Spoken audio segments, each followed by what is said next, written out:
Bonjour, bienvenue à vos 10 minutes juridiques par le cabinet d'avocats Associés pour VK.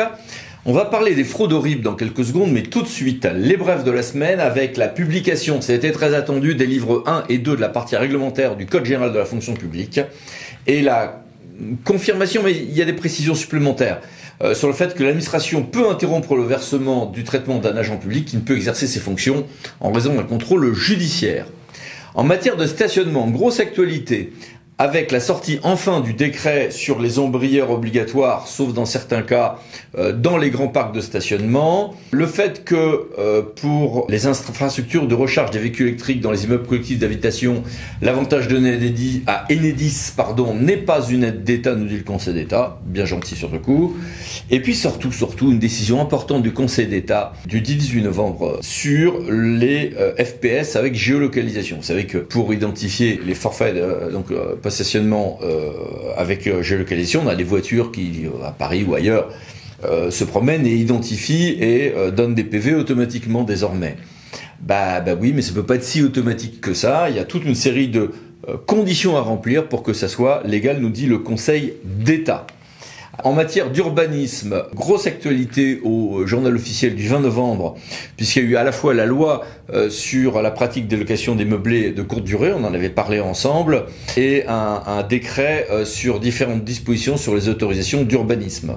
Un nouveau modèle est à noter aussi pour les carnets de santé, et puis en matière de contrats. D'abord, des contrats un peu particuliers qui sont les contrats de ville pour lesquels on a des ajustements qui sont en fait limités, parce que pour partie on est sur des choses qui avant étaient considérées comme législatives et qui avaient été bien reconnues comme réglementaires par le Conseil constitutionnel.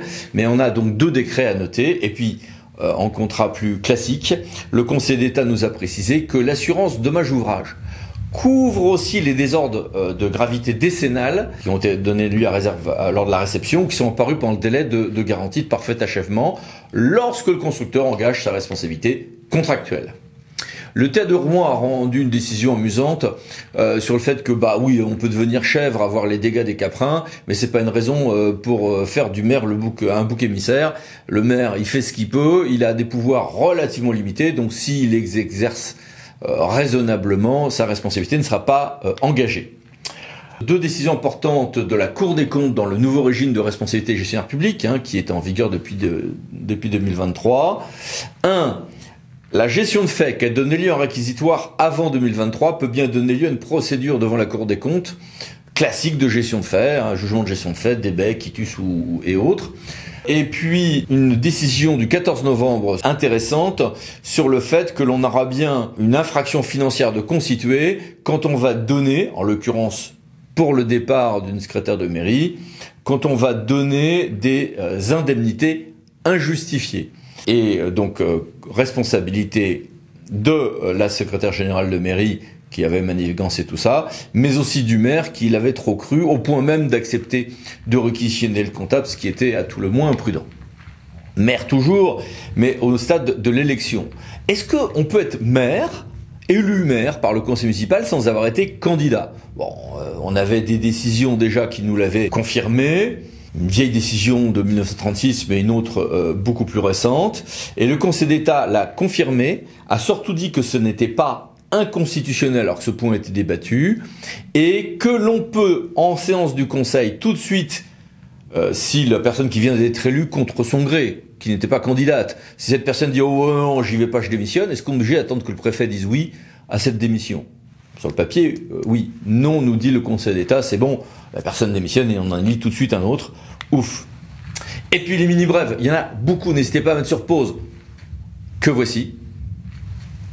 Que voilà. Que voici encore, et qui s'arrête ici. Passons maintenant à notre grand dossier, fraude au RIB et administration. Alors, une facture est payée par une collectivité publique. Normal, elle est sur Chorus Pro, tout ça, très bien. Mais à la suite d'une escroquerie, c'est un malfrat qui encaisse le virement en lieu et place du fournisseur. Ça peut être pas mal de choses. Le grand classique, c'est une fraude sur un changement de RIB. Arrivé chez le fournisseur ou arrivé par modification auprès de l'administration, notamment du comptable. de telles fraudes au RIB liées à telle ou telle facture ne sont pas rares, même si depuis évidemment la fin des factures papier. Avant, il y avait beaucoup de vols postaux et la facture était réexpédiée, mais avec un faux RIB après avoir été volée à la poste. Depuis le développement de Chorus Pro, on a des verrous, il y a quand même beaucoup moins de problèmes, Dieu merci. Mais bon, après une telle fraude au RIB, celle qui reste, celle qu'on continue à subir, qui aurait dû être vérifiée par le comptable public, qui aurait dû vérifier que c'était bien le bon RIB, il faut alors payer le fournisseur. Ça peut entraîner un double décaissement pour la collectivité publique, avec une faute à se partager dans certains cas entre le comptable, État, comptable à titre personnel, collectivité. Et telle était déjà la position d'une TA, du TA de Paris, et de la CA de Paris par des décisions de 2017 et 2018. Or, le Conseil d'État, le 21 octobre 2024, a confirmé ce mode d'emploi. Il y a une fraude au RIB, oui, mais l'administration aurait dû faire ses vérifications.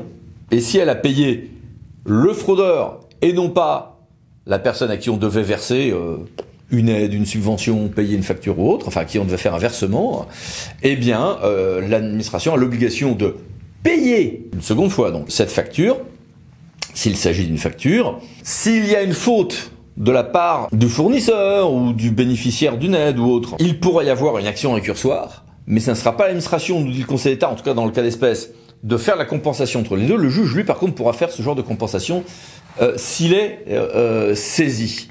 N'hésitez pas à mettre sur pause, je vais mettre plus de détails. Et donc évidemment, on se retrouve avec un régime un peu compliqué où on paye, parfois une seconde fois, mais on pourra faire une action récursoire, avec parfois un office du juge consistant à compenser les deux, mais on le fait pas soi-même. Bien. Quand on va se retourner vers, par exemple, l'entreprise qui a mis la facture, c'est peut-être elle qui s'est, entre guillemets, fait avoir avec une fraude au faux RIB ou autre. On aura à ce moment-là la faute qui pourra donner lieu à une action récursoire, peut-être sur une très grande partie de la somme de la part de la collectivité publique.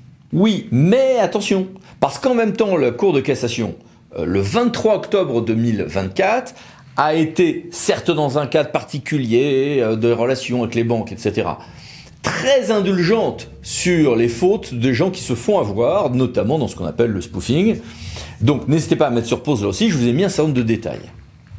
À côté de ces réponses jurisprudentielles, il y a également une loi relative à la lutte contre la fraude. Là aussi, n'hésitez pas à mettre sur pause, je vous ai mis des détails. Et puis, il y a surtout beaucoup de guides. Un avis de la Commission supérieure du numérique et des postes, beaucoup de diffusion d'informations, notamment par cybermalveillance.gouv.fr.